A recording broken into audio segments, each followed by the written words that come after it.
Okay, so we have a massive stack of reports on the desk today. Yeah, quite a few. Coming in from seemingly everywhere at once. New Delhi, Washington, D.C., London, Oslo. It's a lot to process. It is. It's February 2026. Yeah. And if you've been following the headlines at all, you know the world feels a little, well, unmoored right now. Unmoored is a good word for it. Yeah. We are looking at what was supposed to be the biggest tech event of the entire year, the AI Impact Summit in India. Right. But instead of talking about the future of algorithms or, agricultural tech, we're piecing together a story about a very sudden, very conspicuous disappearance. It is definitely not the deep dive we thought we'd be doing this week. Not at all. I mean, we were prepping for a discussion on generative AI in the global south. That was the whole point.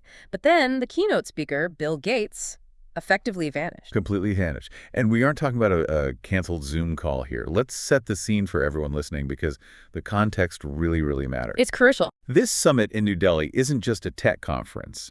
It's a G20-level diplomatic event. Mm-hmm. The reports describe the atmosphere as just intense. Oh, yeah. Thick humidity, massive security perimeters everywhere. Motorcades blocking all the traffic. Yeah. You have Prime Minister Modi there. You have Emmanuel Macron and his entire entourage. The heavy artillery of global leadership. Exactly.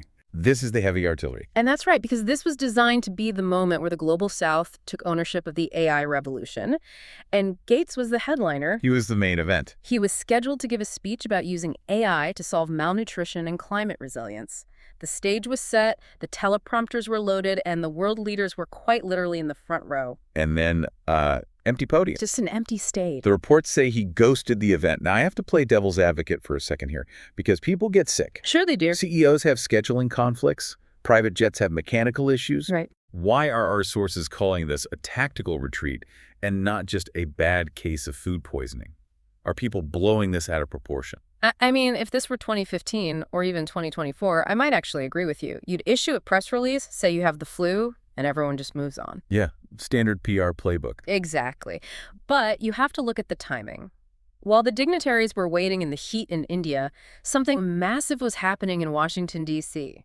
The file dump. The Department of Justice released what insiders are calling the mother lode. Okay, but we've heard about file dumps regarding Jeffrey Epstein for years. We have. It feels like every few months there's a new list or a redacted document. Mm-hmm. Why is this specific dump triggering a diplomatic incident halfway across the world? Because of the granularity and the format. This isn't just a flight log. Right. We've all seen the flight logs. They establish travel, but they don't establish intent or specific actions. Just that you were on a plane? Exactly. This dump contains millions of pages, but the smoking gun, the thing that likely grounded Gates's jet, is the inclusion of contemporaneous handwritten notes from Epstein himself. Let's drill down on that. Handwritten notes. Why does that carry more weight legally or reputationally than a digital calendar entry? I mean, I could write anything in a notebook. True, but in a forensic context, handwriting is incredibly damning. How so? Digital files have metadata that can be messy. You can say, oh, my assistant managed my calendar. Or that email was a draft that never went out. Exactly. There is a built-in layer of plausible deniability with digital records, but handwriting implies physical presence and immediate thought. The ink is literally on the paper. Yes. If Epstein wrote these notes in real time, referencing specific people in the room and specific conversations, it anchors those people to that time and place that is very difficult to refute. It puts them in the room. It puts them in the room, and it potentially speaks to their state of mind. And we need to be very specific about what these notes allege. We aren't just talking about dinner plans here. Right. I'm looking at the summary here, and it's pretty stark. The notes allegedly describe transactions involving Russian women and drugs. Yes. And it links these transactions to specific dates where Gates was allegedly present. Now, we have to be completely clear here for the listeners. Bill Gates has denied these allegations. He absolutely has. He has denied any wrongdoing regarding Epstein for years. He has. And historically, that denial has been enough to keep the pressure off. The classic defense. The defense has always been, I didn't know. You know the narrative. I was raising money for global health. I had no idea about the depravity. It was strictly professional. The ignorance defense. That's the ignorance defense. But the ignorance defense falls apart if there are notes detailing drug transactions. Right, because you can't claim you were just there for charity if the contemporaneous notes describe illegal commerce happening in the exact same room. Exactly. It shifts the entire narrative from bad judgment to potentially complicity. And that is why this is a tactical retreat. You can't stand on a stage with Modi and Macron. You really can't. These are leaders who have to answer to their own electorates. You can't stand next to them while the global press is reading handwritten receipts about Russian women and drugs. So he pulls the chute, he leaves the summit. But doesn't that make it look worse? In what way? I mean, ghosting a prime minister is a massive diplomatic insult. Modi loves a photo op. Denying him that moment is not something you do lightly. It's a calculated risk. And I think to understand why he took that massive risk, we have to zoom out a bit. Okay. This isn't just about Gates. If you look at the other reports in our stack today, this entire week, February 2026, is being called a week of reckoning for the global elite. The DOJ dump didn't happen in a vacuum. Not at all. You're referring to the situation with Prince Andrew. I saw the headline earlier, but I assumed it was just another round of questioning or maybe a civil suit update. No? Look closer at the report from London. This wasn't a polite request for an interview at a royal estate. Scotland Yard executed an actual arrest warrant. Wait, he was actually arrested? Handcuffs, fingerprinted, the whole 9 yards. Yes, handcuffs. Wow. And that is a seismic shift in how these cases are being handled globally. Think about it. For years, Prince Andrew was the ultimate example of the untouchable elite. Protected by the monarch. Protected by the monarchy, protected by borders, protected by the, I don't recall strategy. Right. The fact that prosecutors moved to an actual arrest suggests they have evidence that completely pierces that shield. And presumably, that evidence might overlap with the same DOJ dump that has Gates worried right now. It is highly likely. The ecosystem of evidence here is shared. If the DOJ files in Washington corroborate evidence held by British authorities, the protective bubble simply pops. So put yourself in Gates's shoes. Exactly. You are in India. You see the news that a prince, a man with arguably more institutional protection than any tech CEO, has been arrested based on this web of evidence. Suddenly, the defense doesn't just look weak. It looks legally suicidal. It's the realization that the rules have changed overnight. Precisely. And it's not just the UK either. Look at the Oslo report we got. Oh, right. The former Prime Minister of Norway. Yes. Charged with corruption in this exact same window. We are seeing a synchronized collapse of the old immunity. The great man theory. Right, the great man theory, where if you are powerful enough or rich enough, the law applies differently to you. That is being dismantled in real time. That context makes the ghosting make a lot more sense. It does. It's not about avoiding an awkward question from a tech reporter. It's about avoiding an international incident while you figure out if you're next on the list. Buying time. But I want to pivot to the other side of this pressure cooker. We have the legal pressure, we have the geopolitical pressure, and then we have the personal fallout. The Melinda French Gates interview. Yes. This interview with NPR dropped almost simultaneously with the DOJ files. Now, usually in high-stakes divorces involving billionaires, there is a strict code of silence. Always. You sign NDAs, you issue bland joint statements about shared values and moving forward to co-parent. The standard PR statement. But this interview was not that. Not even close to that. It was a strategic demolition. She used the exact phrase, "I told you so, and don't ask me, ask him." On the surface, that sounds like a personal grievance, like I warned him. Yeah. But you think there's more to it than just bitterness. Oh, absolutely. This isn't just venting on the radio. This is calculated legal positioning. Think about what I told you so establishes an illegal context. It establishes timeline. It establishes that there were red flags. Yeah. It establishes that he was warned explicitly by someone inside his inner circle that this relationship was dangerous or wrong. So it destroys the "I was tricked" defense. Completely destroys it. If your wife tells you, this guy is bad news, and you keep meeting him anyway, you are no longer a victim of deception. You are making a conscious choice. Wow. But the second part of her quote is even more damaging. Don't ask me, ask him. She is washing her hands of it. She is severing what lawyers call the spousal shield. The character witness aspect. Exactly. Often, a spouse, even an ex-spouse, is a character witness in these situations. They can say, he's a good man, he's a dedicated father, he wouldn't do this. But she's doing the exact opposite. By saying, don't ask me, she is effectively signaling to the prosecutors and the public, I am not on his team. I am not his defender. I am a separate entity. That isolation must be terrifying. It has to be. You have the DOJ with a literal receipts. You have the precedent of Prince Andrew in handcuffs, Yeah. and the one person who could humanize you has just publicly stepped out of the ring. It leaves him completely alone. And that isolation connects directly back to that empty stage in India. How so? When you have no allies left, no wife to defend your character, no royal shield like Andrew thought he had, your only option is to hide. But let's talk about the strategy of hiding for a second. We called it a tactical retreat, but the sources are noting that the silence itself is becoming the story. The Streisand effect. Right. By trying to suppress the story or avoid it, he's amplified it tenfold. 100%. If he had gone on that stage in New Delhi and given a killer speech about how AI will save millions of lives in Africa, the headline might have been different. It would have been a split screen.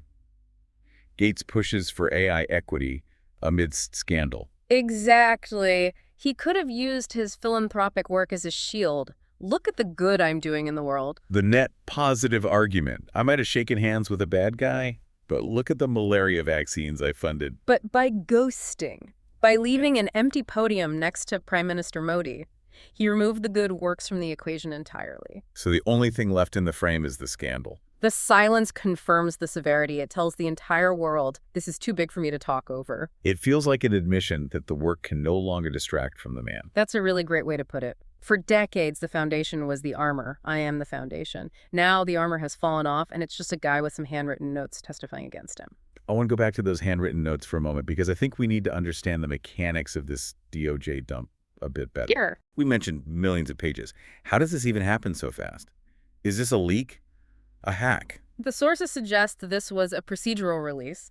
It was likely triggered by a FOIA deadline, the Freedom of Information Act, or a change in sealing orders from a federal judge. Okay, but what's interesting to me is how the data is being processed. You have millions of pages. In the old days, it would take journalists years to find the needle in the haystack. Decades, sometimes. But now we have AI. Exactly, and the irony is palpable here. The very technology Gates was supposed to discuss in India is likely the tool being used to scour these documents. That is wild. Legal analysts and investigative journalists are feeding these massive PDFs into large language models to cross-reference dates, names, and locations instantly. Find every instance of Bill Gates and transaction in the same paragraph. Exactly, and the AI does it in seconds. So there is nowhere to hide in the data anymore. The volume used to be a protection. Just bury them in paper. Now, AI eats the paper and spits out the timeline. Correct. The needle in the haystack defense is dead because we have digital magnets now. And that dramatically accelerates the news cycle. Right. The reason he had to leave India so fast is probably because his crisis team knew the AI is going to find the handwriting by Tuesday morning. We need to be gone by Monday night. That is such a fascinating thought. The tech he championed is the tech that's accelerating his accountability. It's a full circle moment for sure. So where does this leave the diplomatic relationships? We talked about Modi and Macron. These guys are pragmatists at the end of the day. Very much so. They want investment. They want tech transfer. Do they really care about a scandal from a decade ago? They might not care personally, but they absolutely care politically. In 2026, the voter base is different. Accountability is a global currency now. That makes sense. If Modi is seen shaking hands with someone who is currently being implicated in a sex trafficking ring, regardless of how wealthy that person is, it hurts Modi. It gives free ammunition to his political opposition. So Gates becomes radioactive. He becomes a liability. And for a global statesman, that is the end of the line. You can't negotiate treaties or philanthropic partnerships if people are afraid to be photographed with you. Wow. Actually, the ghosting might have been a mutual decision. It's entirely possible Modi's team said, don't come. We can't have this distraction on our stage. Which would be even more humiliating than a voluntary retreat, being uninvited from the table you essentially helped build. It's speculation, but it fits the pattern of this week of reckoning. The doors are rapidly closing. We've painted a pretty grim picture for the billionaire class here. Arrests, indictments, brutal divorces, and digital dragnets. It's a rough week. But for the average listener, why does this matter? You and I aren't flying private to New Delhi. Yeah. Why should we care if Bill Gates has a bad week? It matters because it is a massive stress test for the rule of law. For a long time, there was a cynical belief, which was mostly justified, that if you had enough money, the legal system was just a nuisance. You paid a fine, you settled out of court, you moved on. The cost of doing business? But what we are seeing with Prince Andrew and the Norway PM, and potentially with Gates right now, is that the price has gone up, way up. We are entering an era where data is eternal and accountability is delayed but not denied. It's the idea that there is no statute of limitations on the truth anymore. And that applies to everyone, not just billionaires. It's a reminder to all of us that your digital footprint, your associations, your handwritten notes, they last. They outlive the moment. And in a world of AI and hyper-transparency, you can't curate your reality forever. Eventually, the raw data comes out. It's a massive shift from image management to evidence management, and evidence is a lot harder to spin. Much harder. You can spin a PR narrative, but you cannot spin a forensic handwriting match. So, looking ahead, the retreat has happened. He is back in, well, wherever he is hiding out right now. Washington State? Maybe a private island? Who knows? What is the next move? You can ghost a tech conference, but can you really ghost the Department of Justice? No, you can't. And that's the fundamental difference between a PR crisis and a legal crisis. If PR crises blow over eventually, legal crises have court dates. If those notes lead to federal subpoenas, he has to show up. If he doesn't, he is in contempt. And we already know they aren't afraid to arrest royalty. Exactly. The precedent has been set by Scotland Yard. The DOJ has shown its hand with this dump. They aren't releasing these files just for the sake of transparency. No. Usually, a document dump of this magnitude signals that an investigation is reaching a new, more aggressive phase. They are shaking the tree to see what falls out. And the tactical retreat in India was the first apple falling. It was, but it won't be the last. This is likely just the beginning of a very long, very ugly legal process. The ghosting bought him maybe 24 hours of peace, but the questions are still there waiting for him. It really deconstructs the myth of the tech savior, doesn't it? We spent the last 2 decades looking at these figures, Gates, Musk, Bezos, as the architects of the future. We really did. But this story reminds us that they are also tethered to the past. And the past is messy. The past is a trap, and they walked right into it. Before we wrap up this session, I want to leave everyone listening with a thought to chew on. We've talked extensively about the tactical retreat. Running away from the camera. Right, leaving the stage empty to avoid the heat. It's a basic survival instinct. But in this new landscape we've described, where the DOJ has the literal receipts, where ex-wives are testifying on NPR, and where AI finds every single contradiction. Here comes the big question. If a tactical retreat involves ghosting world leaders just to buy a little time, what does a full surrender look like? That is the question of the decade. If you can't say I didn't know, and you can't say it wasn't me, and your billions can't buy the silence anymore, what is actually left? Does accountability mean prison? Exactly. Does it mean the dismantling of the foundation? What does it look like when a titan actually falls? We might be about to find out very soon. It's definitely something for you to think about as you watch the headlines this week. The stage in India was empty, but this story is just getting started. Thanks for diving in with us today. This was a heavy one, but completely necessary. Always a pleasure to unpack the hard stuff. Stay curious, keep reading the fine print, and we will catch you on the next deep dive.